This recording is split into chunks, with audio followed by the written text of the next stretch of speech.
शंकर कह रहे हैं, माँ उमा से, माँ पार्वती से मेरा महेश कह रहा है,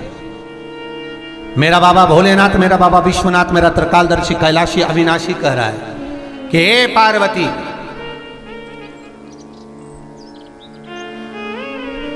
एक बीला, एक बेल जो मुझे समर्पित करता है, और समर्पित करने के बाद उस बेल की महत्वता देखिए, जो बैसाख महीने में बाबा शंकर को जो चढ़ाया जाता है, और 1000 अश्वमेध यज्ञ का पुण्य फल हम प्राप्त कर लेते हैं मात्र एक फल चढ़ाकर, मात्र एक फल चढ़ाकर। हे पार्वती, संसार का मनुष्य जब मुझे वो बेलपत्र समर्पित कर, वो बेल का फल समर्पित करता है, पार्वती वो फल जो मुझे चढ़ता है,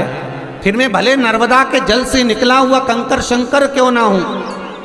फिर चाहे मैं गंगा के जल से निकला हुआ कंकर शंकर क्यों ना हूं, चाहे फिर मैं यमुना के जल से निकला हुआ कंकर शंकर क्यों ना हूं, चाहे मैं सरयू के जल से निकला हुआ कंकर शंकर क्यों ना हूं, चाहे मंदाकिनी के जल से निकला हुआ कंकर शंकर क्यों ना हूं, ए पार्वती, फिर जो भी शिवलिंग पर वो बेल समर्पित होता है, वो बेल उठाकर जीव अपने कार्य में ले सकता है। ये माँ उमा से कह रहा है। तो उस बेल की महत्वता जानेंगे। अब अपन उस बेल को जानने के लिए वापिस स्कंद पुराण में चले, तो स्कंद पुराण में लिखा हुआ है कि जो बेल बैसाख के महीने में शंकर को चढ़ाया जाता है, वो बेल का फल उठाकर रख लिया जाता है। बैसाख के महीने में उस चढ़े हुए, बाकी के आपको बेल का फल खाना हो तो बात दूसरी, पर चढ़ा हुआ जो बेल का फल है वो पूरा बैसाख नहीं खाना। बैसाख के बाद में अगला जो महीना आए, उस महीने के अंदर उस फल के अंदर का गुर्दा निकालकर उसको सुखा लीजिए, और सुखाकर जिस व्यक्ति को पथरी की बीमारी हो और जिस व्यक्ति को पेट में बहुत भोजन पचता ही नहीं है, पूरा शरीर पाचन क्रिया बेकार हो गई, उस व्यक्ति को केवल 7 दिन तक शंकर पर चढ़ा हुआ वो बेलपत्र प्रदान कर दीजिए, पथरी भी बाहर और पाचन क्रिया भी ठीक, जिंदगी भर तकलीफ नहीं। उस बैसाख में उस फल की इतनी महत्वता बाबा भोलेनाथ स्कंद पुराण, लिंग पुराण, नर्मदा पुराण, पद्म पुराण के अंतर्गत, शिव महापुराण के अंतर्गत वर्णन कर, उसकी महत्वता है। वो बेल का फल साधारण नहीं हो सकता। अब मंदार का जो पुष्प होता है, आंकड़े का जो फूल होता है, एक सफेद कलर का भी होता है और एक गुलाबी कलर का भी होता है। देखा है आप लोगों ने? बोलो, जम के बोलो, देखा है ना? गुलाबी कलर का जो पुष्प होता है वो, आप मंदार का, आंकड़े का जो गुलाबी कलर का पुष्प होता है, आप टीवी पे देख रहे होंगे, एक सफेद देख रहे होंगे, एक मंदार का गुलाबी फूल, नीला कलर का फूल देख रहे होंगे। जो नीला कलर का जो पुष्प होता है, गुलाबी कलर का जो आंकड़े का फूल होता है, प्रयास करना, जब किसी विषम परिस्थिति में फंस गए, विषम परिस्थिति, जब आपको लग रहा है कि मुझे बहुत भय लग रहा है, कुछ बुरा होने वाला, आपको लग रहा है आज मेरी उल्टी आंख बहुत फड़क रही है, कुछ गड़बड़ होने वाला, आपको लग रहा है मेरी सीधी आंख फड़क रही, कुछ गड़बड़ होने वाला, तब केवल वो नीला जो गुलाबी पुष्प है मंदार का, उसको कहीं से लाकर शिवालय में अशोक सुंदरी वाली जगह पर स्पर्श कर कर शिवलिंग पर आप चढ़ा दीजिए। आपकी विषम परिस्थिति कैसी भी होगी, वो रास्ता बनाकर बाहर निकल जाएगी, आपको फंसना नहीं, परेशान नहीं। मंदार आंकड़ा, सफेद आंकड़े का पुष्प भी भगवान शिव को समर्पित होकर, जैसे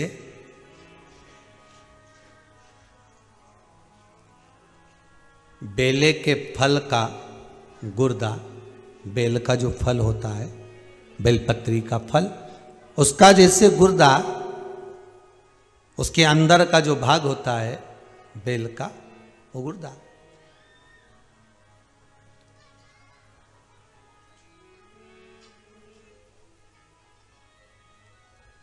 उसको अग्नि में जलाकर उसकी भस्म तैयार कर कर छान कर जब जब आपके यहां विद्वान ब्राह्मण शिव जी का अभिषेक कराते हैं, पूजन कराते हैं, तो उसमें लिखते हैं पूजन के साहित्य में, बेलपत्री, धतूरा, दुर्वा, ये उसमें नीचे लिखेंगे भस्म। लिखते कि नहीं लिखते? लिखते हैं ना, भस्म अभिषेक में चाहिए रहती है, तब उस भस्म का थोड़ा सा भी भाग आप अगर शिव को समर्पित कर रहे हो तो ये जान लें कि शंकर मनवांछित फल प्रदान कर रहे हैं, शिव फल प्रदान कर रहे हैं।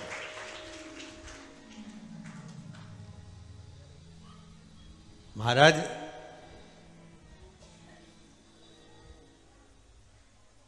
बेलपत्री के वृक्ष के नीचे बैठकर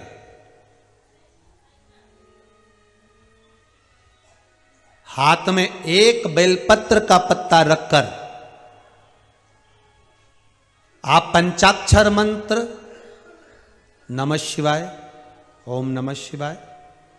या श्री शिवाय नमस्तुभ्यम या महामृत्युंजय मंत्र का स्मरण कर रहे हो, पर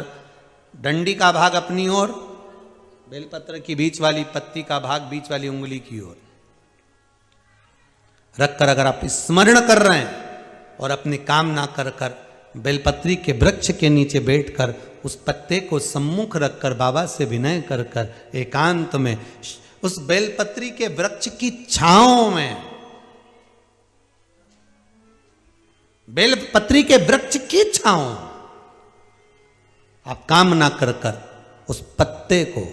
शंकर भगवान के ऊपर समर्पित कर रहे हैं, तो ये जान कर रखें कि पार्वती और शिव का मिलन करवा रहे हैं और अपनी मनवांछित फल कामना पूर्ण करवा रहे हैं। क्योंकि शिव और पार्वती का जब मिलन होता है, शंकर पार्वती जब एक दूसरे के सम्मुख में होते हैं, शिव और पार्वती जब एक दूसरे के सामने अपने बच्चों के कारण एक दूसरे के सम्मुख में आते हैं, तो उनके चेहरे पर प्रसन्नता का भाव आ जाता है। फल, मनवांचित फल की कामना आप जिस कामना के लिए कर रहे हो, विवाह के लिए, नौकरी के लिए, सर्विस के लिए, व्यापार के लिए, रोग मुक्ति के लिए, आप जिस कामना से कर रहे हो, ईश्वर महादेव, जो व्यक्ति पथभ्रष्ट हो जाए, जैसे मदिरा के नशे में पड़ गया, कहीं जुए में पड़ गया, कहीं मांसाहार में पड़ गया, कहीं व्यसन में पड़ गया, कहीं गलत काम में अगर कोई जा रहा है, तो श्रंभेश्वर महादेव के नाम से काली तिल भगवान शिव को समर्पित करी जाती है। महाराज काली तिल को वापस उठाकर ले आते हैं, उसी काली तिल को जो मदिरा का नशा करने वाला होता है या जो गलत व्यसन में डूबा हुआ होता है, उसको वो सुबह के समय अगर नहीं खाता तो भोजन के साथ उसको दिया जाए। श्रंभेश्वर महादेव, एक बेलपत्री का भी बहुत अच्छा प्रयोग है श्रंभेश्वर महादेव का, मदिरा पीने वालों के लिए, मांसाहार, व्यसन में, जुए में, वेश्यावृत्ति में, पर नारी में, गलत जगह पर जो डूबे रहते हैं उनके लिए। पहले की कथा में उसका वर्णन किया है बेलपत्री का। श्रंभेश्वर महादेव, एक बार सब बोलेंगे, कौन से महादेव? श्रंभेश्वर महादेव। फिर जम के बोल लो एक बार, श्रंभेश्वर महादेव। जब हमारे घर में क्रोध बढ़ता है या कोई गलत कार्य में जाने लगता है, तो श्रंभेश्वर महादेव का हमें शरणागति लेना चाहिए, श्रंभेश्वर महादेव का पूजन करना चालू कर देना चाहिए। कई लोग कहते महाराज जी ये श्रंभेश्वर महादेव का मंदिर कहाँ मिलेगा, हम कहाँ पूजन करने जाए? कहीं नहीं जाना, तुम्हारे घर के पास में जो शंकर जी का मंदिर है वहीं जाओ, उसी देवालय में, उसी मंदिर में जाओ, श्रंभेश्वर महादेव के नाम से जल चढ़ाना प्रारंभ करेंगे। वो जल जो गलत संगत में पड़ा हुआ है उसका आचमन कराना प्रारंभ करेंगे, अपने आप उसकी धीरे धीरे बुद्धि सुधरना प्रारंभ हो जाएगी। ऐसा श्रंभेश्वर महादेव का